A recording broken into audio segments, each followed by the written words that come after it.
The moment someone attacks you verbally, they're not just testing your words. They're testing your self-control. Most people fail this test instantly. They explain. They defend. They react. Stoics did something far more effective. They stayed calm and asked questions. Not to win, not to humiliate, but to remove the other person's power. If you've ever lost your composure in a heated conversation and regretted it later, this approach will change how you respond permanently. If you're building calm strength, stay with me. Why attacks feel so personal? Verbal attacks feel dangerous because they hijack the nervous system. Your body hears threat. Your mind rushes to protect your identity. That's why you feel pressure to reply immediately. But Stoics trained themselves to pause at this exact moment. They understood one rule. Whoever controls the pace controls the exchange. Aggressive people rely on speed. Stoics rely on stillness. Why questions disarm aggression, statements invite resistance. Questions invite exposure. When you make a statement, the other person fights back. When you ask a question, they have to reveal their thinking. Socrates used this to uncover false beliefs. Stoics used it to preserve inner calm. Questions shift the burden away from you. You stop performing. They start explaining. Rule number 1, refuse the frame. Most verbal attacks come packaged inside a frame. You're being selfish? That was disrespectful. You always do this. If you answer directly, you accept the frame. The Stoic response is simple. In what way? This doesn't escalate, it clarifies. And most emotional accusations collapse under clarity. Rule number 2, demand precision calmly.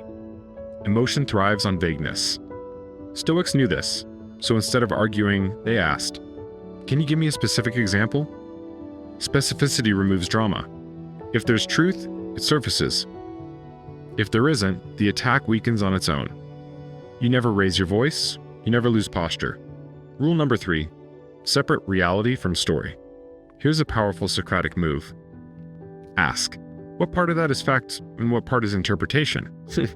You're not dismissing feelings. You're organizing reality. Stoics train themselves to respond only to what is, not what is imagined. Once facts are isolated, emotion loses leverage. This is where most people misunderstand this method. They think the goal is to outsmart the other person. It isn't. The real goal is to protect your composure.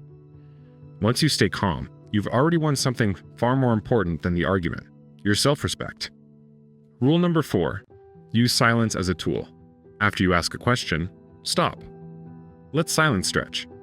Silence forces reflection. It creates psychological pressure without aggression. Most people rush to fill silence, and that's when they reveal too much. Stoics were comfortable with quiet. They didn't rush clarity.